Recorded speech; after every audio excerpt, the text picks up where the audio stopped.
We had started with the first chapter, life insurance, introduction on life insurance. We have done its introduction, nature, essential features. I hope you remember all these points, advantages, and components also. The next part, components, we have completed in the last lecture. Now let us quickly begin with the next point, next heading.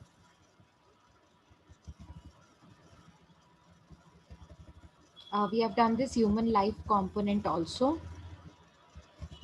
The risk factor also, that is divided in three parts: dying too early, living too long, and living with disability. We have understood the concept of level premium also. It is the average of premium collected in earlier years and premium collected in later years. So it is average of both of them. Okay, and level premium also had two components. One is protection and other one is cash value. Okay, now let us start with risk. Principle of risk pooling. Principle of risk pooling means if a company wants to pool a risk, that means if a company wants to insure the insured through diversifying the risk or through sharing the risk factor. So what all things company will have to check, what company will have to see before selling the policy to any policy holder. See, the principle of risk pooling. Life insurance company has been classified as contractual financial institution. That means it is a contract between two parties. One will be insured party and another will be insurer. The one will be paying party and another will be receiving party. Okay. So it is a contractual agreement between the two parties. Life insurance and pensions have been traditionally purchased above all things for the sense of financial security they provide. Why do people purchase life insurance policies and pension policies? Because they have financial security for the future. Because company gives them the sense of financial security. Company says them that we are there for your future. You are financially secured. Okay, so this is a sense of security, financial security rather. It is given to all the insured parties through the companies. This security arises as a result of way of the contract, because there is a contract and therefore this security arises. No, okay, and certain safeguards are built to ensure that insurers are in position to pay. That means if suppose something goes wrong in the future with your property or assets or life, okay, so company should be in position to pay a lump sum amount to insured. Therefore, certain guidelines and certain safeguards, certain rules and regulations are made for the companies. Insurer means companies, so that they are in the position to pay. Okay, the structure arises from the application of the mutuality और pooling principle. अब यही वो structure है जिसको हम कहते हैं pooling principle. सबसे पहला होता है म्यूचुअलिटी. म्यूचुअलिटी और pooling principle plays to specific kinds of roles in life insurance. अब जिसे हम कहते हैं ना पूलिंग प्रिंसिपल, रिस्क पूलिंग. मैंने आपका रिस्क अपने तरफ ले लिया, पूल कर दिया, मतलब अपनी तरफ ले लिया, और फ्यूचर में मैं आपको, आपका नुकसान जब होगा तो मैं आपको पे करूंगी, ऐसा बोलती है ना कंपनी. तो उसके लिए ना दो स्पेसिफिक काइंड्स बनाए गए to play. This principle plays to specific kinds of roles. कौन से रोल्स प्ले करती है ये? दो दो इंपॉर्टेंट रोल्स प्ले करती है. First is providing protection. सबसे पहले तो आप इंश्योर करते हो ना क्लाइंट को अपने, या फिर जो जो पॉलिसी होल्डर है, आप उन्हें क्या प्रोवाइड करते हो? प्रोटेक्शन. मतलब अगर आपका नुकसान हुआ, कुछ इकोनॉमिक लॉस जिसे कहते हैं, अगर आपका कुछ किसी की डेथ की वजह से या आपकी खुद की डेथ की वजह से फैमिली को कुछ फिनेंशियली नुकसान होगा, तो उसकी प्रोटेक्शन हम देंगे. ठीक है, पहला तो ये प्रिंसिपल है, पहला तो ये उन्होंने रोल प्ले करना है. Second role is risk pooling. Risk pooling में क्या होता है? मतलब पूरा का पूरा वो रिस्क कंपनी अपने तरफ ले लेती है और आपको फिनेंशियली सिक्योर करती है. ठीक है, आपके बैड टाइम्स में आपको सपोर्ट करती है, वो लिखा हुआ है यहाँ पे. ठीक है ना, और आपको आपके रिटर्न्स प्रोवाइड करती है, यूनिफॉर्म रिटर्न्स, ठीक है, जैसे वो फैमिली फाइनेंशियली सिक्योर्ड रहे। ओके, अब देखो ये लाइफ इंश्योरेंस कॉन्ट्रैक्ट के ना कुछ प्रिंसिपल्स हैं, हमने ये पहले भी पढ़े हैं ईएमएफएस में, बट स्टिल अभी दिया हुआ है तो हमको पढ़ना पड़ेगा।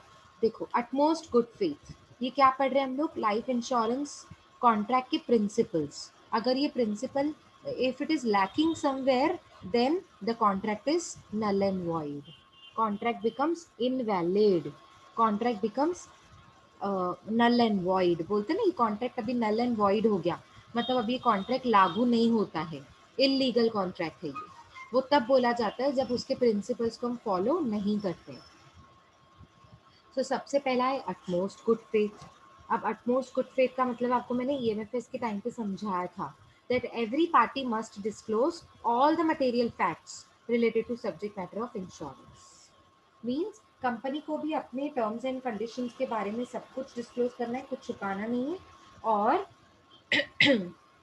जो जो पॉलिसी होल्डर होगा, जो पॉलिसी खरीदने आया है, जिसे इंश्योर्ड पार्टी कहते हैं, उससे भी अपनी लाइफ के बारे में सारी डिटेल्स डिस्क्लोज करनी पड़ेंगी, कुछ भी छुपाना नहीं है। अगर आप किसी बीमारी के कोई कोई डिजीज है हमको, तो वो भी हमको कंपनी को डिस्क्लोज करना पड़ता है। अब देखो एग्जाम्पल भी दिया हुआ है एक, मैं आपको बताती हूँ।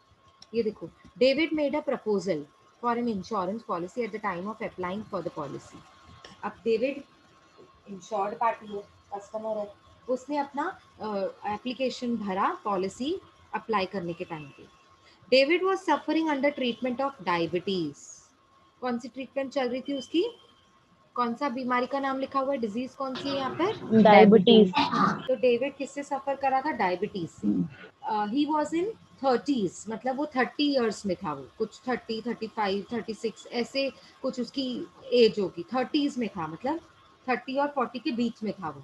सो insured company issued policy without investigation. आपको पता होगा जो 40 के बिलो होते हैं ना, उनकी उनकी ज़्यादा इन्वेस्टिगेशन नहीं होती, मेडिकल चेकअप उनका इतना ज़्यादा नहीं होता है। जैसे मैंने खरीदा, अब मैं 30 ईयर्स की हूँ, तो मैंने अगर पॉलिसी खरीदनी है ना, कोई लाइफ इंश्योरेंस पॉलिसी, तो कंपनी फटाक से मुझे दे देगी, ज़्यादा मेरे ऊपर मतलब मतलब मेरे ऊपर कोई ज़्यादा खर्चा नहीं करती है कंपनी, मतलब medical checkup, eye checkup, health checkup, ये सब मेरा नहीं होगा। क्यों? क्योंकि मैं 40 के नीचे हूँ। तो कंपनी ने तो इसका मेडिकल चेकअप कराया ही नहीं था, तो कंपनी को तो पता ही नहीं था इसको डायबिटीज है। और पर डेविड को तो बताना चाहिए था ना कि मुझे डायबिटीज है। Few years down the line David's health determined, sorry determinated, मतलब डेविड की हेल्थ खराब होती गई थोड़े सालों के बाद, and he had to hospitalized, अब उसे हॉस्पिटलाइज कर दिया गया। He could not recover and died in next few days, वो रिकवर नहीं कर पाया और इसीलिए उसकी डेथ हो गई कुछ दिनों में ही। Claim was raised on the insurance company, अब उसकी फैमिली गई इंश्योरेंस कंपनी के पास कि हमारा क्लेम सेटल करो। क्लेम सेटल करो मतलब हमारे घर पे डेविड की डेथ हो गई है, जिसका लाइफ इंश्योरेंस पॉलिसी खरीदा हुआ था आपकी कंपनी के पास, तो अब हमें वो पैसा चुकाओ, सेटल करो, उसे कहते क्लेम सेटलमेंट। बट अब इंश्योरेंस कंपनी आपको कुछ भी नहीं देगी। देखो लिखा हुआ है, but insurance company rejected the claim.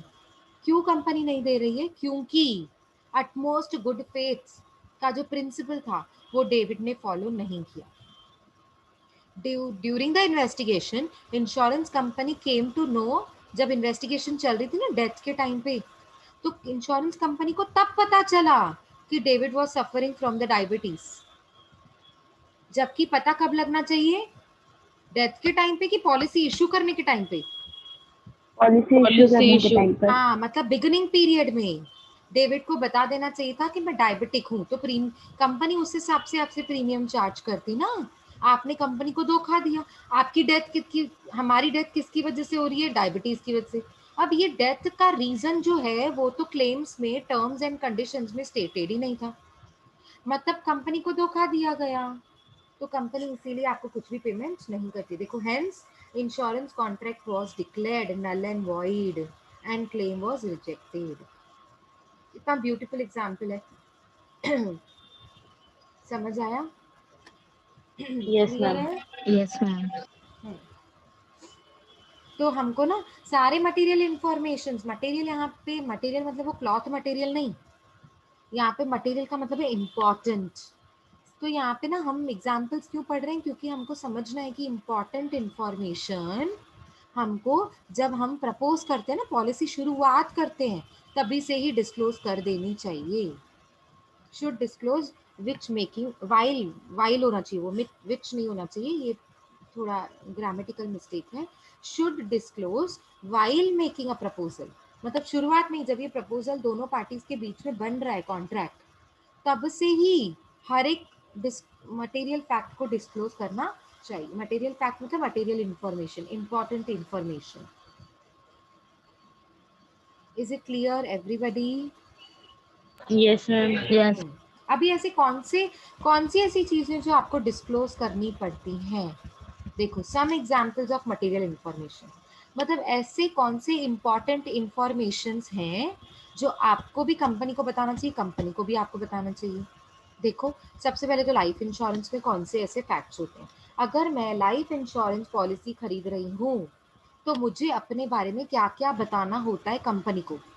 Medical history, मेरा कोई पास्ट में ऑपरेशन हो चुका है क्या, किडनी का, थ्रोट का, लंग्स का, कुछ कोई ऑपरेशन मेरा हो चुका है क्या, कोई एक्सीडेंट हुआ था क्या मेरा पास्ट में, ठीक है, पहले तो वो बताना है।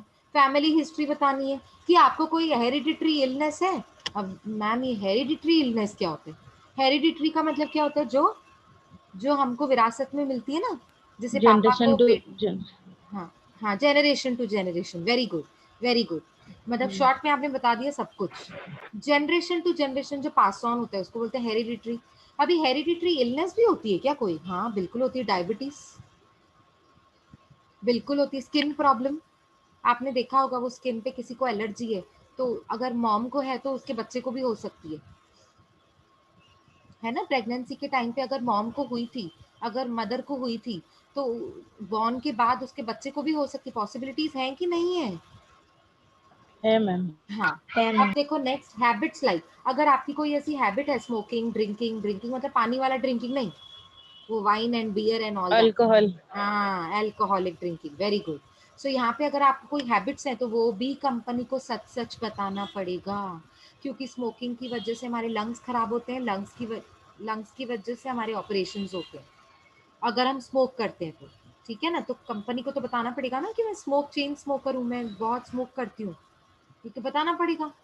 बेशक बुरी आदत बुरी है, लेकिन अगर कंपनी को बाद में पता चला तो आपको कुछ भी नहीं मिलेगा कंपनी से, ठीक है। एब्सेंस फ्रॉम वर्क, अगर आपका वर्क से एब्सेंस है, मतलब आप जहाँ पे काम पे जाते हैं ना, वहाँ पे बहुत छुट्टियां करते हैं, तो उसका भी तो रीजन होगा ना, कोई बीमार हो जाते हैं बार बार, या कुछ तो रीजन होगा ना। एज क्या है आपकी, वो भी आप सच सच बताइए कंपनी को। हॉबीज क्या क्या है आपकी, क्योंकि कभी कभी है ना, अब स्टूडेंट्स बोलते हैं मैम हॉबी बताने की क्या जरूरत है, कंपनी को बताने की जरूरत है बिल्कुल। क्यों? क्योंकि कभी कभी ना किसी की हॉबी है ना बहुत एडवेंचरस होती है, जैसे स्कूबा डाइविंग करना, फ्रीक्वेंटली एवरी 3 मंथ्स में किसी को बहुत आदत होती है स्कूबा डाइविंग करना, या फिर ट्रैकिंग करना, माउंटेन्स के ऊपर चढ़ जाना, तो ये बहुत डेंजरस हॉबीज होती हैं। इससे आप एक्सीडेंट भी हो सकता है, आपकी टांग भी टूट सकती है, कुछ भी ऐसा फ्यूचर में हो सकता है ना। तो कंपनी कहती है कि आप मुझे पहले से ही बता दो ऐसी कोई एडवेंचरस हॉबी है तो कंपनी ना ऐसे लोगों से क्यों क्यों ये जानकारी निकालती है, क्योंकि ऐसे लोगों के साथ है ना रिस्क ज्यादा अटैच होता है। अब मेरी ट्रैकिंग, मुझे बहुत पसंद है ट्रैकिंग करना, एग्जाम्पल सपोज मुझे बहुत पसंद है, मुझे ट्रैकिंग करना बहुत अच्छा लगता है, तो मैं एवरी 6 मंथ्स में ना ट्रैकिंग करने जाती हूँ अपनी हॉबी को फुलफिल करने के लिए, ठीक है, अपने अपनी लाइक्स को फुलफिल करने के लिए, ठीक है। तो अब हर 6 महीने में मतलब रिस्क है ना मेरी लाइफ के साथ, तो हर 6 महीने में मुझे डर है कि कुछ, कंपनी को तो डर रहेगा ना कि इसको कुछ हो गया तो हमको पे करना पड़ेगा। सो कंपनी पहले से ही प्रीमियम ज्यादा चार्ज करती है। आपकी फाइनेंशियल इंफॉर्मेशन के बारे में भी जानकारी आपको देना जरूरी है कंपनी को, आपकी इनकम क्या है, आपके डैड कितना अर्न करते हैं, आप कितना अर्न करते हैं, आपके मॉम कितना अर्न करते हैं, ठीक है। प्री एग्जिस्टिंग कुछ इनकम या कुछ सेविंग्स आपकी हैं क्या, या कोई pre existing life insurance policies हैं क्या, पहले भी कोई लाइफ इंश्योरेंस पॉलिसी खरीदी है, क्योंकि ऐसा जरूरी नहीं है आपने एक लाइफ इंश्योरेंस पॉलिसी खरीद लिया तो दूसरी नहीं खरीद सकते हैं, बिल्कुल नहीं। आप ऐसी हजारों लाइफ इंश्योरेंस पॉलिसीज खरीद सकते हैं, ये हमारी मर्जी है ना, ये हमारी लाइफ है, मैं खुश नहीं हूँ, 2 लाइफ इंश्योरेंस पॉलिसीज करवाई है मैंने, मैं खुश नहीं हूँ, मैं सेटिस्फाइड नहीं हूँ, क्योंकि जो मुझे अमाउंट मिलने वाला है या मेरी फैमिली को मेरे जाने के बाद मिलने वाला है वो मेरे हिसाब से कम है बहुत। तो मैंने और 2-4 पॉलिसीज खरीद ली। क्या ऐसा हो सकता है? बिल्कुल हो सकता है। एक ही कंपनी से आप 2-2 पॉलिसीज, 3-3 पॉलिसीज खरीद सकते हो। ऐसे तो हजारों कंपनीज है लाइफ इंश्योरेंस की, हर एक से खरीद सकते हैं। आपकी मर्जी है, वो तो आपका इन्वेस्टमेंट है, आप देखेंगे। ऐसा कोई गवर्नमेंट का रूल नहीं है कि आपने एक ही पॉलिसी खरीदनी है। तो कंपनी को आपको ये भी बताना है कि कोई पहले कोई लाइफ इंश्योरेंस पॉलिसी भी आपने खरीदी हुई है, वो भी बताना जरूरी है। सच बताना है, ऑक्यूपेशन बताना है। अब ऑक्यूपेशन क्यों बताना है मैम, उसमें क्या? ये इसलिए बताना होता है क्योंकि किसी किसी का ऑक्यूपेशन भी डेंजरस होता है। एग्जाम्पल मैम, एग्जाम्पल तो समझ नहीं आया। एग्जाम्पल है इसका, बेस्ट एग्जाम्पल है जैसे किस, आपने वो मूवी देखी होगी तारा रंपम, देखी है किसी ने मूवी? सैफ अली खान की। जल्दी यस No, और नो? no, ma'am. नहीं, अरे बाप रे, चलो कोई नहीं, आपका होमवर्क है वो मूवी देखने का। ओके। Okay, देखो ma'am. कितना अच्छा होमवर्क दिया है मैंने, कितना एंटरटेनमेंट वाला होमवर्क। चलो, उस मूवी में आप क्या देखोगे, जो सैफ अली खान है ना, उसमें उसका बिजनेस ही क्या है, मतलब उसका प्रोफेशन है क्या? रेसिंग करना, कार रेसिंग। कार रेसिंग में वो पार्टिसिपेट करके पैसे कमाता है, वो प्रोफेशन होता है किसी किसी का, आपको पता होगा ये। किसी किसी का प्रोफेशन ही ऐसा होता है डेंजरस, मतलब लोगों को ट्रैकिंग सिखाना, ट्रेन करना, लोगों को स्कूबा ड्राइविंग में ट्रेनिंग देना। आपने ये मूवी देखी होगी जिंदगी ना मिलेगी दोबारा। सो उसमें जो यस मैम। एक्ट्रेस है, ये तो जरूर देखी होगी, तो सबने देखी है। इसमें जो एक्ट्रेस है Katrina, she was a trainer, she was scuba driving सिखाती है वो तीनों को, देखा होगा आपने, यस मैम, ऋतिक है रोशन ना? के साथ। तो उसका तो प्रोफेशन ही है ये, ट्रेन करती है वो लोगों को, है ना? तो ये थोड़ा डेंजरस ऑक्यूपेशन है ना? कभी कुछ हो गया तो ऐसा, जो एडवेंचरस ऑक्यूपेशन होता है ना, तो आपको डिस्क्लोज करना पड़ता है। वैसे भी ऑक्यूपेशन तो डिस्क्लोज ही करना होता है, पता तो चले कंपनी को कि आप कौन से ऑक्यूपेशन में हो। ट्रांसपोर्ट बहुत, आपका आना जाना बहुत है, यहाँ से वहाँ, यहाँ से, आपका बिजनेस ही ट्रांसपोर्ट है, एक्सपोर्ट इंपोर्ट। तो आपको ना यहाँ से वहाँ, यहाँ से वहाँ बहुत ट्रैवल करना पड़ता है। तो जिनको ट्रैवल करना पड़ता है उनको एक्सीडेंट का तो बहुत डर होता है। तो मतलब आपकी लाइफ के साथ जो रिस्क अटैच है वो ज्यादा है। क्यों? क्योंकि आपका बिजनेस ही ऐसा है ना, ट्रैवल करते रहना पड़ता है आपको बार बार। समझ आ रहा है मैं क्या बता रही हूँ आपको? ये वो मटेरियल, Yes, ma'am. हाँ, ये वो मटेरियल फैक्ट्स हैं। मटेरियल मतलब इम्पॉर्टेंट, फैक्ट्स मतलब इंफॉर्मेशन। ये वो इम्पॉर्टेंट इंफॉर्मेशन है जो अटमोस्ट गुड फेथ कर रखने के लिए, अटमोस्ट गुड फेथ के प्रिंसिपल को फॉलो करने के लिए आपको कंपनी को बताना पड़ता है। ठीक है, आगे। ये तो लाइफ इंश्योरेंस के बारे में था। अगर फायर इंश्योरेंस है तो क्या क्या आपको मटेरियल फैक्ट्स डिस्क्लोज करने पड़ते हैं? किसका फायर इंश्योरेंस करा रहे हो आप? कोई तो एसेट है ना, प्रॉपर्टी है ना, कार है, घर है, हाउस, फैक्ट्री है। कब उसको कंस्ट्रक्ट किया था? उस बिल्डिंग का जिसका फायर इंश्योरेंस करा रहे हो, उसको कंस्ट्रक्शन, उसका कंस्ट्रक्शन कब हुआ था? उसका यूज करना शुरू कब किया था लोगों ने? आके लोग कब से रहे हुए थे इस बिल्डिंग में? एज, बिल्डिंग की एज भी होती है। आप बोलोगे बिल्डिंग की भी एज होती है, हाँ जी बिल्कुल होती है। 30 ईयर्स ओल्ड बिल्डिंग है तो प्रीमियम ज्यादा लेगी ना कंपनी आपसे।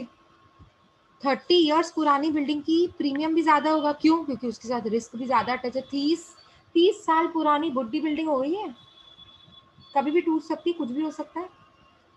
तो रिस्क ज्यादा मतलब प्रीमियम भी ज्यादा। कंपनी तो बोलेगी ना इस बिल्डिंग के ऊपर रिस्क बहुत ज्यादा अटैच है, कभी भी टूट सकती है, बहुत पुरानी बिल्डिंग है। तो कंपनी तो कहेगी ना हम रिस्क ज्यादा ले रहे हैं आपका, तो आप प्रीमियम भी ज्यादा भरना ही पड़ेगा। अच्छा, नेचर क्या है गुड्स का? जिनका आप फायर इंश्योरेंस ले रहे हो स्टॉक का, सपोज बिजनेसमैन है, अपने गुड्स का इंश्योरेंस ले रहे हैं, फायर इंश्योरेंस, कि कभी मेरे गुड्स को आग लग गई तो तो आपको बताना पड़ेगा वो गुड्स कहाँ पड़े हैं, कौन से प्रीमाइसेस में पड़े हैं। प्रीमाइसेस बहुत दूर है क्या, बहुत ऐसी जगह पे क्या जहाँ पे केमिकल्स की फैक्ट्री है, मतलब आपको ये सब नेचर बताना पड़ेगा, डिस्क्लोज करना पड़ता है फायर इंश्योरेंस में। मेराइन इंश्योरेंस में, गुड्स जिसका आप मेराइन इंश्योरेंस करवा रहे हो, गुड्स की डिस्क्रिप्शन, वेट, गुड्स का वेट, गुड्स गुड्स क्या है, मतलब पेरिशेबल गुड्स हैं कि ड्यूरेबल गुड्स हैं। ठीक है। मेथड्स ऑफ पैकिंग, आपने गुड्स को पैक कैसे किया है, सिर्फ एक प्लास्टिक पॉली बैग में पैक किया है कि बॉक्स में भी पैक कर सकते हो आप? तो किया होगा आपने मे बी बॉक्स में, तो वो ज्यादा अच्छे से रहेंगे ना। बॉक्स में 2-3 बॉक्सेस में एक साथ पैक कर दो तो कितना पक्का पैकिंग होता है ना वो, तो उसमें रिस्क कम होता है, तो इसीलिए वो पूछते हैं पैकिंग कैसे करिए। मोटर इंश्योरेंस, अब मोटर इंश्योरेंस में क्या क्या डिस्क्लोज करना पड़ता है? व्हीकल की डिस्क्रिप्शन, कौन सा व्हीकल है, एक्टिवा है कि 4 व्हीलर है कि 2 व्हीलर है, कौन सी व्हीलर है, मतलब कौन सा व्हीकल है, उसकी डिस्क्रिप्शन, नंबर, उसका नाम, उसका एवरीथिंग, कलर, शेप, साइज सब बताना पड़ता है।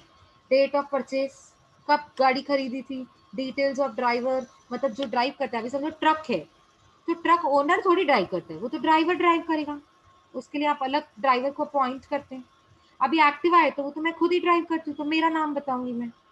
यहाँ पे ड्राइवर हर कोई अलग अलग हो सकते हैं। कार है तो मैंने जरूरी थोड़ी कार मैं ही ड्राइव कर रही हूँ, क्या पता मैंने कार के लिए ड्राइवर रख दिया है और मैं रोज कार में ट्रैवल कर रही हूँ, मेरी कार है खुद की, पर ड्राइवर रख दिया है। I am not driving but I kept a driver for driving. So details of driver भी देना पड़ता है, ठीक है ना? समझ में आया ये सबको? Yes, ma'am. हाँ, तो ये मटेरियल फैक्ट्स बहुत इंपॉर्टेंट होते हैं। अब ये देखो material fact, material facts has been defined as a fact, fact मतलब इंफॉर्मेशन, सच्चा सच्चा, that would be affect the judgement, मतलब आपकी, आप जो जजमेंट बताते हो ना, मतलब जो भी चीजें बताते हो वो फैक्ट के ऊपर डिपेंड होती है।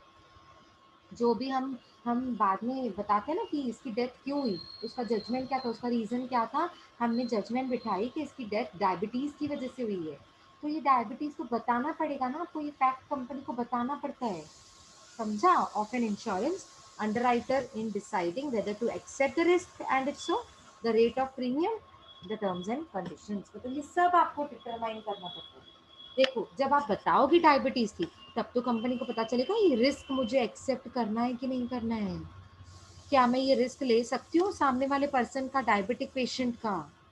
तो कंपनी बोलेगी ठीक है हमने रिस्क ले लिया, एंड इफ सो मतलब ले लिया, अगर रिस्क ले लिया तो मैं इंश्योरेंस पॉलिसी आपको बेचूंगी, मैं कंपनी हूँ, बेचूंगी तो मैं प्रीमियम आपको बताऊंगी कितना प्रीमियम मैं आपसे ले रही हूँ, रेट ऑफ द प्रीमियम हम डिसाइड करेंगे, देखो लिखा हुआ है ना deciding whether to accept the risk, और अगर रिस्क ले लिया तो अब क्या डिसाइड करेंगे, रेट ऑफ प्रीमियम, प्रीमियम कितना होना चाहिए, अच्छा और क्या डिसाइड करेंगे, and the terms and conditions, दोनों के बीच में टर्म्स एंड कंडीशंस भी डिसाइड होते हैं। एग्जाम्पल्स यहाँ पर लिखे हुए हैं और वो ही हैं जो मैंने आपको बताए, जो भी मटेरियल फैक्ट्स हैं सब्जेक्ट मैटर के वो आपको बताने पड़ेंगे, या फिर अगर इसके साथ कोई भी रिस्क अटैच है पहले से ही, घर पे पहले से ही शॉर्ट सर्किट का प्रॉब्लम है, वो तो बताना पड़ेगा, बताना तो पड़ेगा। नहीं तो आप अगर प्रपोजल फॉर्म भरते समय अगर या फिर रिस्क नहीं बता रहे तो फिर आपको इंश्योरेंस कंपनी मतलब एक्सेप्ट नहीं करेगी, आपका जो पॉलिसी है क्लेम सेटल नहीं करती है फिर। Okay, third, third is insurable interest. अब ये इंश्योरेबल इंटरेस्ट क्या होता है ये मैंने आपको पहले बताया। अब लाइफ इंश्योरेंस की बात चल रही है, हम तो चैप्टर कौन सा कर रहे हैं, लाइफ इंश्योरेंस। अब लाइफ इंश्योरेंस में इंश्योरेबल इंटरेस्ट का मतलब क्या होता है, ये थर्ड प्रिंसिपल है। हाँ, पहला principle, will somebody tell me? Utmost good faith. Utmost good faith. Second principle, material facts. Material fact पढ़ा था ना अभी, बी देखो बी, अभी अभी देखा है ना मैंने, मटेरियल फैक्ट, ठीक है। अब सी आपका आएगा नेक्स्ट, इंश्योरेबल इंटरेस्ट। अब इंश्योरेबल इंटरेस्ट का मतलब क्या होता है, लाइफ इंश्योरेंस कर रहे हैं तो आपके साथ जो जुड़ी हुई लाइफ्स हैं, मतलब आपके mom dad children wife husband spouses, ठीक है, सिस्टर सिबलिंग्स, ठीक है, तो जो भी आपके साथ जुड़े हुए हैं उनकी लाइफ, क्योंकि आप उनसे इमोशनली कनेक्टेड हैं, इमोशनली अटैच्ड हैं, फाइनेंशियली अटैच्ड हैं, है ना, तो इसलिए आप, क्योंकि उनकी लाइफ में आपको इंटरेस्ट है इसीलिए आप वो इंश्योरेंस लेते हो ना। तो सब्जेक्ट मैटर क्या है, life of wife, subject matter मतलब जिसका मैं इंश्योरेंस ले रही हूँ ना वो चीज, तो यहाँ पे सब्जेक्ट मैटर कौन सा है, life of husband, life of parents, life of children, life of my sister, है ना, हम इंश्योरेंस ले रहे हैं, या फिर लाइफ ऑफ माई सेल्फ, मेरी खुद की लाइफ, जिसे कहते हैं सेल्फ लाइफ इंश्योरेंस। तो मुझे क्योंकि मेरी लाइफ में मेरे सब्जेक्ट मैटर में, सब्जेक्ट मैटर इज लाइफ, अब मेरी सब्जेक्ट मैटर में मुझे इंटरेस्ट है तो इसीलिए मैं इंश्योरेंस ले रही हूँ ना। तो वो इंश्योरेबल, उस टर्म को बोलते हैं insurable interest. It is an essential ingredient. अभी आप जब दाल बनाते हैं, दाल, तो दाल में दाल तो होनी चाहिए ना. एसेंशियल इंग्रेडिएंट क्या होता है उसमें? दाल में नमक, मिर्ची, ये सब तो एसेंशियल इंग्रेडिएंट्स है ना. मतलब ये चीजें नहीं डालोगे तो दाल बनेगी कैसे? ठीक है, आपने टोमेटोज नहीं डाले, अनियन नहीं डाला, ठीक है, चल जाएगा. बट देन दाल बनाने के लिए आपको नमक मिर्ची तो चाहिए ही चाहिए, और खुद दाल तो चाहिए ही चाहिए, कोई कोई एक स्पेशल टाइप ऑफ दाल. तो इसेंशियल इंग्रेडिएंट का मतलब क्या होता है? इसके बिना काम नहीं चलेगा पॉलिसी का. अगर पॉलिसी है तो इंश्योरेबल इंटरेस्ट तो जरूर होगा, मतलब सब्जेक्ट मैटर होगा. सब्जेक्ट मैटर होगा तब तो आपका उसमें इंटरेस्ट है, इसीलिए तो आप इंश्योरेंस ले रहे हैं. और जिसकी वजह से, क्योंकि वो इंटरेस्ट है, उसकी वजह से it makes an insurable contract valid. उसकी वजह से इंश्योरेंस कॉन्ट्रैक्ट वैलिड बनता है. आई बात समझ में? क्लियर है इतना? Yes, ma'am. ठीक है. देखो इन अभी ना यहाँ पे ना एग्जाम्पल भी दिया हुआ है. ये बड़ी अच्छी बात है कि एक एक पॉइंट के बाद एग्जाम्पल भी दिया हुआ है. Mister Chandrashekhar owns a house. उसके पास खुद का घर है. For which he has to take a mortgage loan. अभी घर खरीदने के लिए ना उसको लोन लेना पड़ा. कितना? 15 लाख रुपए का लोन. किससे? बैंक से. तो इंश्योरेबल इंटरेस्ट क्या पूछ सकते हैं हम? क्या क्वेश्चंस पूछ सकते हैं? Insurable interest, does he have an insurable interest in houses? मतलब घर में उसका इंश्योरेबल इंटरेस्ट है. Does the bank have an insurable interest in the houses? नहीं, बैंक को क्यों होगा? उसको खुद को होगा ना. What about his neighbour? Neighbour को भी नहीं होगा. किस, आप मुझे बताओ इन तीनों क्वेश्चंस में से परफेक्ट क्वेश्चन कौन सा है इंश्योरेबल इंटरेस्ट के लिए? वो उसको खुद को इंश्योरेबल इंटरेस्ट है, घर जो खरीद Which रहा है उसके लिए one? लोन लेने के लिए, या उस बैंक को इंटरेस्ट है उसके घर में, या नेबर को इंटरेस्ट है उसके घर में? Yes, Ma'am, first one. First one. Very good. He himself has that insurable interest in his own house. क्यों? क्योंकि वो चाहता है मेरा घर बन जाए, मेरी फैमिली सेटल हो जाए, हमको रेंट पे ना रहना पड़े. मेरे फैमिली में जब आगे मेरी फैमिली ग्रो करेगी, मेरे बच्चे होंगे, तब उनको भी रेंट वाले घर पे क्यों रहना पड़े. सो ही हैज दैट इंटरेस्ट. उसको अपनी फ्यूचर प्लानिंग करनी है, तब वो घर खरीद रहा है और इसके लिए वो लोन ले रहा है. तो बैंक को कोई इंटरेस्ट नहीं है और नेबर को भी नहीं है. तो किसको इंटरेस्ट है जिसकी वजह से ये लोन आया और ये घर आया और घर का इंश्योरेंस लेना पड़ेगा? He himself.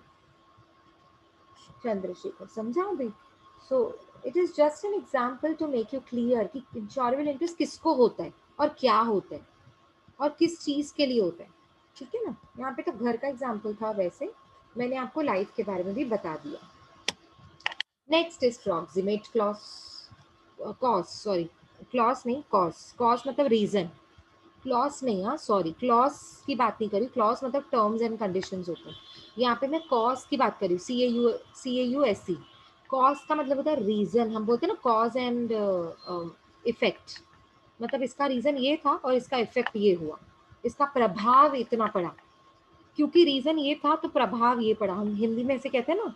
तो cause and effect means reason and effect. So proximate cause. Proximate मतलब नियर बाय, आस पास का रीजन. अच्छा, इसकी डेथ इसलिए हुई? ओके, इसका डेथ एक्सीडेंट की वजह से हुआ. तो accident is a proximate cause. अच्छा, एक्सीडेंट क्यों हुआ? क्योंकि ना ऑफ रोड पे ड्राइविंग कर रहे थे. ऑफ रोड ड्राइविंग क्या होता है? किसी ने सुना है of road driving? Of road मतलब टूटे फूटे रास्ते पर, पत्थरों वाले रास्ते पर या बर्फ वाले रास्ते पर नॉर्मल कार को लेकर ड्राइव कर रहे हो आप. तो नॉर्मल कार थोड़ी चलेगी वहां पे. तो वो बड़े बड़े व्हील्स वाली कार चलती है ना बर्फ पे, पत्थरों पे, है ना. गए हो शिमला मनाली कभी? उधर आपने देखा होगा ऐसे बर्फ वाले रास्ते होते हैं, पत्थर वाले रास्ते होते हैं. वहां पे उसको बोलते हैं ऑफ रोड. ऑफ रोड पे ना आपको अलग से एक बड़ी गाड़ी खरीदनी पड़ती है या हायर करनी पड़ती है जिसके बड़े व्हील्स होते हैं.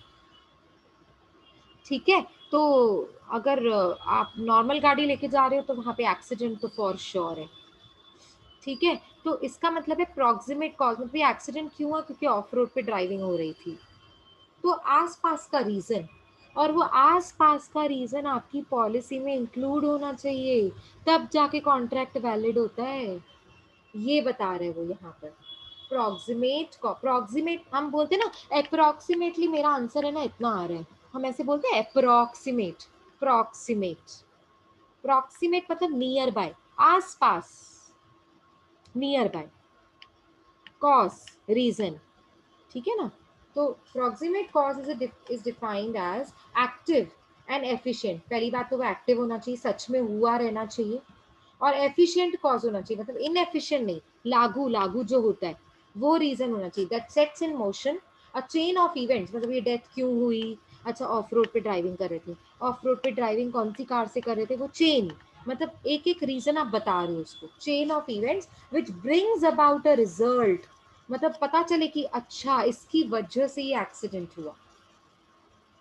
समझ में आ रहा है मैं क्या बोल रही हूँ? Is it Yes, ma'am. clear? Yeah. Without the intervention of any force, मतलब जानबूझ के नहीं किया हुआ होना चाहिए। नेचुरली हुआ है तो ठीक है, कभी कभी लोग सुसाइड कमिट करते हैं ना, तो वो जानबूझ के करते हैं ना, इट्स नॉट वो नेचुरल नहीं होता है। सुसाइड कमिट करना अभी जानबूझ के, आप कार लेकर जा रहे हैं, आपको पता भी है ये कार नहीं चलेगी ऑफ रोड पे, तो आप लेकर जा रहे हैं, तो ये तो जानबूझ के हो गया ना। तो ये जानबूझ के नहीं होना चाहिए, without the intervention of any force started and working actively for a new and independent source. मतलब कोई कुछ ऐसा होना चाहिए जो नेचुरल हो, और वो आपकी पॉलिसी में डिस्क्लोज किया हुआ रहना चाहिए, ठीक है। प्रॉक्सिमेट कॉज बोलते हैं उसे। प्रीडोमिनेंट कॉज देखा जाता है इसमें। प्रीडोमिनेंट मतलब सबसे बेसिक रीजन क्या था एक्सीडेंट होने का, प्रीडोमिनेंट सबसे सबसे हाईएस्ट रीजन क्या था ये एक्सीडेंट होने की वजह से। मैं एक्सीडेंट का एग्जांपल दे रही हूँ, आप तो कोई भी एग्जांपल ले सकते हो, ठीक है ना। ओके, प्रॉक्सिमेट कॉज का मतलब ये था। अब इंडेमनिटी, सबसे सबसे सबसे पहली बात, इंडेमनिटी कभी भी लाइफ इंश्योरेंस में नहीं होता है। ऐसा मैं आपको जब से चैप्टर शुरू हुआ है तब से बता रही हूँ, यस और नो? Yes, ma'am. यस। अच्छा, तो अभी इंडेमनिटी का मतलब क्या होता है, अब एक्चुअली हम समझेंगे इंडेमनिटी का मतलब क्या होता है। इंडेमनिटी का पहले मैं अपनी तरफ से बता देती हूँ, उसके बाद आपको चाहिए तो मैं आपके लिए रीड भी कर लूंगी। इंडेमनिटी का मतलब होता है अगर नुकसान होगा, अगर आपका कुछ भी नुकसान होगा तो कंपनी, इंश्योरेंस कंपनी आपको पेमेंट करेगी, कॉम्पेंसेट करेगी, रिस्क उठाने के लिए रेडी होगी, और आपको फाइनेंशियली सपोर्ट करेगी, आपको क्लेम सेटल करके देगी। लेकिन अगर नुकसान नहीं हुआ तो कंपनी नहीं देगी, हाथ खड़े कर देगी ऊपर, नुकसान ही नहीं हुआ, आप मांग भी नहीं सकते हो ना, रूल ही नहीं है। इंडेमनिटी का क्लॉज अगर आपके कॉन्ट्रैक्ट में है तो जब तक नुकसान नहीं होता तब तक आप पैसा नहीं मांग सकते कंपनी से, बिल्कुल नहीं मांग सकते। तो इंडेमनिटी कॉन्ट्रैक्ट, लाइफ इंडेमनिटी का क्लॉज, इंडेमनिटी का क्लॉज लाइफ इंश्योरेंस में क्यों नहीं होता है और जनरल इंश्योरेंस में क्यों होता है, कोई बताएगा मुझे? Because मैम हम मेजर नहीं कर सकते किसी वेरी का गुड, फीलिंग कि राइट। कितना है, हाँ, और लाइफ को हम। हम मेजर नहीं कर सकते लेकिन एसेट्स को तो कर सकते हैं ना। Yes ma'am. वेरी गुड, सबसे पहला रीजन ये। और दूसरी बात है ना, देखो लाइफ में डेथ तो आनी है ना, आज नहीं तो कल। आपकी पॉलिसी का 20 ईयर्स है, सपोज मेरी पॉलिसी मैंने खरीदी है 25 ईयर्स, तो इतना तो पता है ना 25 ईयर्स में डेथ नहीं हुई है तो बाद में तो आनी है ना। आप समझ रहे हैं मेरी बात? तो इंडेमनिटी क्लॉज है ना लाइफ इंश्योरेंस में कभी नहीं होता है, चाहे डेथ हुई इंश्योर्ड की, चाहे डेथ नहीं हुई, तो भी कंपनी आपको पे करती है, क्लेम सेटल करती है। लेकिन जनरल इंश्योरेंस में ऐसा नहीं होता है। जनरल इंश्योरेंस में क्या होता है, समझो जनरल इंश्योरेंस मतलब कार का इंश्योरेंस, हाउस का insurance, fire insurance, theft insurance, marine insurance, accident insurance, medical insurance, health insurance, ये सारे जनरल इंश्योरेंस होते हैं। ये सब जो मैं भी बोलती गई एग्जांपल्स के साथ। अब समझो मेडिक्लेम किया था मैंने, मेडिक्लेम। अब समझो मेरा एक एक साल के लिए मैंने मेडिक्लेम लिया था। मेडिक्लेम का मतलब होता है मेडिकल इंश्योरेंस खरीदना। अच्छा, अब मैंने ना एक साल के लिए खरीदा था, और है ना पॉलिसी में लिखा हुआ था अगर एक्सीडेंट हुआ तो, और अगर कोई आई का ऑपरेशन हुआ तो, और अगर कोई हाथ पैर का ऑपरेशन हुआ तो, ऐसे टर्म्स एंड कंडीशंस लिखे हुए थे। हाँ, तो उस एक साल पीरियड में, वन ईयर के पीरियड में, अगर मेरा वाकई में एक्सीडेंट हुआ और ऑपरेशन हुआ तो वो जो मेडिकल का खर्चा मैं कर रही हूँ ना, तब जाके कंपनी मुझे भर के देगी। अगर समझो 1 साल खत्म हो गया और मेरा कोई भी, गॉड्स ग्रेस, ये तो बहुत अच्छी बात है, मेरा कोई एक्सीडेंट नहीं हुआ, मेरे हाथ पैर नहीं टूटे, मेरा आई ऑपरेशन नहीं हुआ, मेरा एक्सीडेंट नहीं हुआ, कुछ भी नहीं हुआ, तो फिर भी मैं कंपनी से मांगने के लिए जा सकती हूँ क्या? नहीं। क्या कंपनी क्लेम सेटल करेगी उस 1 ईयर के पीरियड में? यस और no? No. No, because mediclaim तो जनरल इंश्योरेंस होता है, लाइफ इंश्योरेंस नहीं लिया है मैंने मेडिक्लेम लिया है। मतलब कंपनी आपको पेमेंट नहीं करेगी। क्यों? क्योंकि बहुत अच्छी बात है, आपका एक्सीडेंट ही नहीं हुआ। अब समझ में आ रही है बात? इंडेमनिटी बॉन्ड होता है, बॉन्ड। बॉन्ड का मतलब है कॉन्ट्रैक्ट। इस कॉन्ट्रैक्ट में दोनों पार्टीज एग्री करते हैं। लाइफ इंश्योरेंस होगा तो दोनों पार्टीज, मतलब लाइफ इंश्योरेंस कंपनी बोलती है हम या तो आपके डेथ पे देंगे या तो मैच्योरिटी पीरियड पे, विचेवर इज अर्लियर। मतलब इंडेमनिटी बॉन्ड होता ही नहीं है। और जनरल इंश्योरेंस में इंडेमनिटी बॉन्ड होता है, दोनों पार्टीज एग्री करते हैं कि अगर नुकसान हुआ तो ही पेमेंट होगा, नहीं तो नहीं होगा। अब पढ़ो, अब समझेगा डेफिनेटली क्या लिखा हुआ है ना, अब जरूर समझेगा। देखो, the principle of indemnity is applicable to, ये सिर्फ और सिर्फ रूल जो है, रूल, प्रिंसिपल मतलब रूल, ये जो रूल है इंडेमनिटी का, ये सिर्फ और सिर्फ कहाँ पे लागू, एप्लीकेबल मतलब लागू कहाँ होता है? Non life insurance policies. Non life, non life का मतलब होता है जनरल इंश्योरेंस। मैं जनरल बोलूं या नॉन लाइफ बोलूं, बात एक ही है। मतलब लाइफ में फॉलो नहीं होता ये। इट मीन्स दैट, अच्छा ये इंडेमनिटी का मतलब क्या होता है? देखो लिखा हुआ है, जो मैंने बताया वही लिखा हुआ है। It means that the policy holder who suffers a loss, मतलब समझो मुझे नुकसान हुआ, मेरी कार जल गई, मेरी कार चोरी हो गई, is compensated so as to put him or her in the same financial position as he or she was before the occurrence of the loss event। मतलब कार के जलने से पहले आप कौन सी सिचुएशन में थे? Relax situation. आपका कोई फाइनेंशियल नुकसान हुआ था, कोई कोई आग जली थी, नहीं जली थी। देखो अब आग जल गई, अब तो आग से कार जल गई ना, अब तो आपका नुकसान हो गया। कार का तो नुकसान हो ही गया, फाइनेंशियली नुकसान भी तो होता है ना। कंपनी आपको कार थोड़ी खरीद के देगी, कंपनी आपको फाइनेंशियली सपोर्ट करती है, कंपनी आपको फाइनेंशियली पेमेंट करती है कि अब आप नई कार खरीदने के पोजीशन में आ जाएंगे।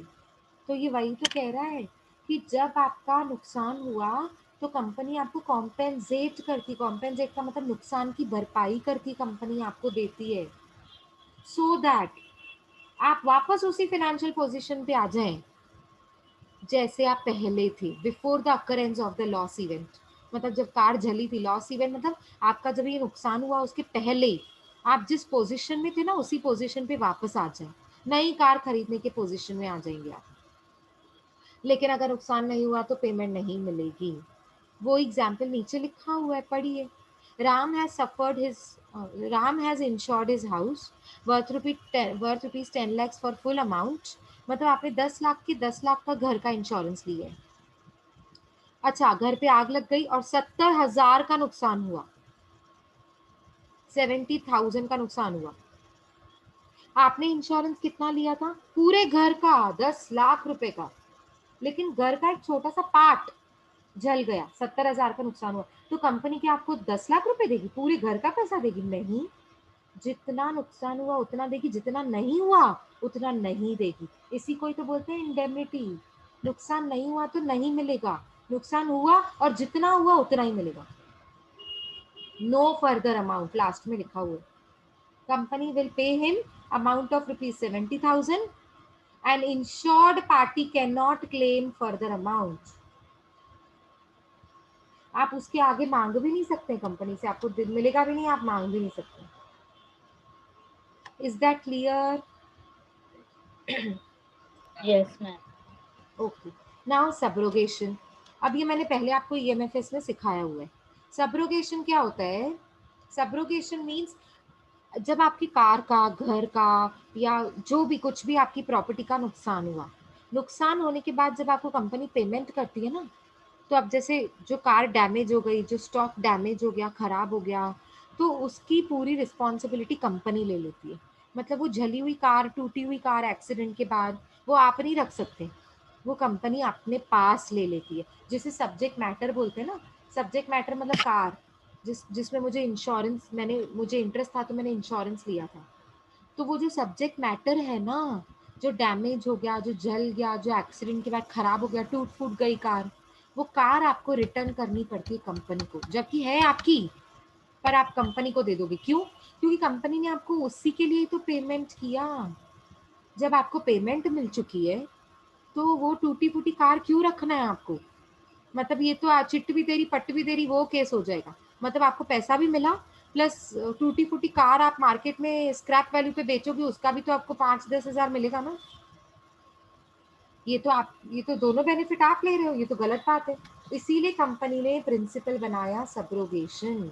सब्रोगेशन मीन्स टू ट्रांसफर, आप दे दो क्या, आपके सारे rights and remedies with respect to subject matter. जो आपकी कार, सब्जेक्ट मैटर में एग्जांपल दे रही हूँ कार का, तो आपकी कार के जितने भी राइट्स रेमेडीज हैं वो आप इंश्योरेंस कंपनी को दे देते हो। From insured to insurer, transfer किसके हाथ से होता है? फ्रॉम इंश्योर्ड, जाता किसके हाथ में? Insurer, company. It means that insured has suffered the loss, suffered from the loss of property.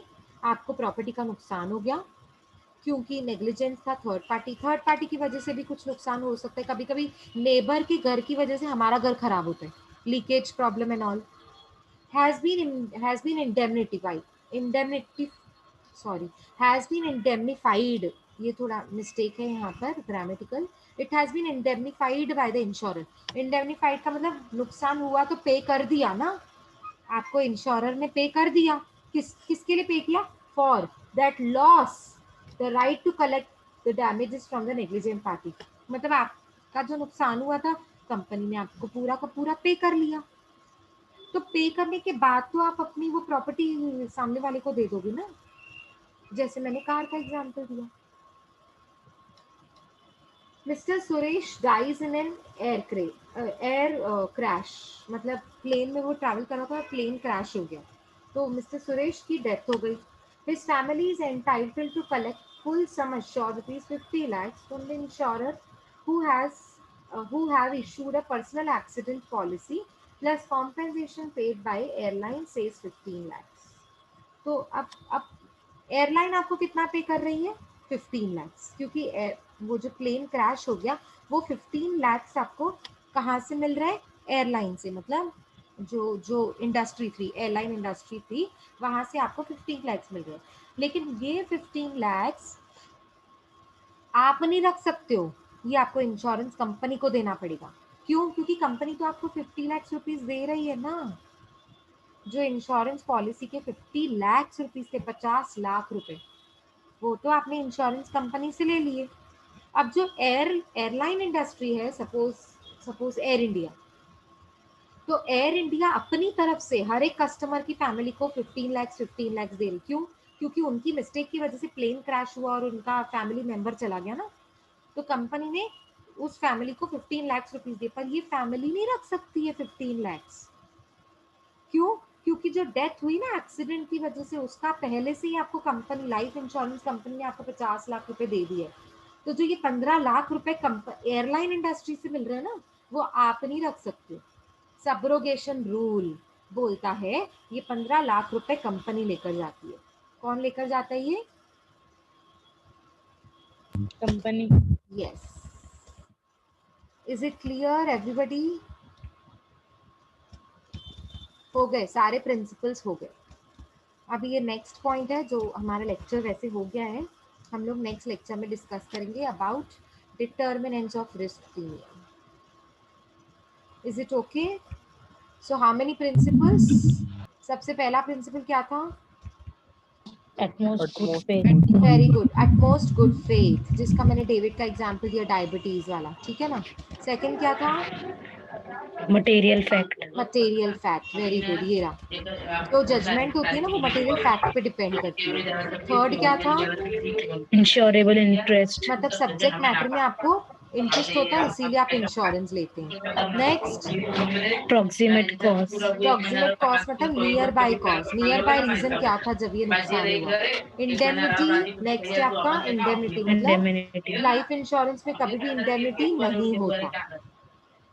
ठीक है, लाइफ इंश्योरेंस में कभी भी इंडेमनिटी नहीं होता. नेक्स्ट है आपका लास्ट, इंडेमनिटी के बाद क्या था? Subrogation. Very good, subrogation.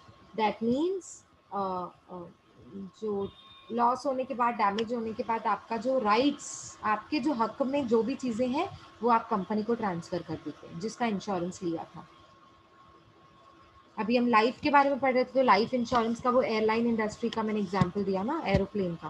Plane crash हो जाने के बाद आपको इंडस्ट्री आपको 15 लाख रुपीज दे रही है, वो आपको नहीं मिलेगी. आपका हक है पर आपको नहीं मिलेगा. किसको मिलेगा? इंश्योरेंस कंपनी को, क्योंकि आपको इंश्योरेंस कंपनी 50 लाख रुपए तो दे ही रही है ना लाइफ इंश्योरेंस की.